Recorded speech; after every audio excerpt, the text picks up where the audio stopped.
வணக்கம் நண்பர்களே. நீங்கள் இப்போ பார்த்துக்கிட்டு இருக்கிறது மீன் பேர் கெல்லல் மீன். கெல்லல் மீன்னா பார்க்குறதுக்கு இந்த மீன் பைந்தி மீன் மாதிரி இருக்கு. இந்த மீன் கருப்பாக இருக்கு, அதனால் கெல்லல் மீன்.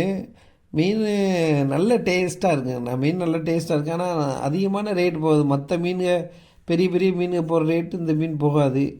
இன்றைக்கி கொஞ்சம் ரேட்டு கூட போயிருக்கு. இரநூறுவா போகுது, இரநூறுவா 220 அந்த மாதிரி போகுது.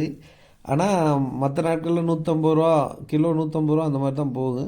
ஆனால் இந்த மீன் நிறைய இடங்களில் இந்த மீனை தான் வாவல், கருவாவல்னு சொல்லி கட் பண்ணினா விற்பாங்க. இந்த மீன் பேர் கெல்லல் மீன், அதாவது டூப்ளிகேட் கருவாவல். அதாவது கருவாவல் நிறைய ரேட் இருக்கிறனால மற்ற பேர் வாங்கி சாப்பிட முடியாது. சில இடங்களில் இதை கருவாவல்னு சொல்லி கூட விற்பாங்க. இந்த மீன் பேர் தான் கெல்லல். உனக்கு அடுத்த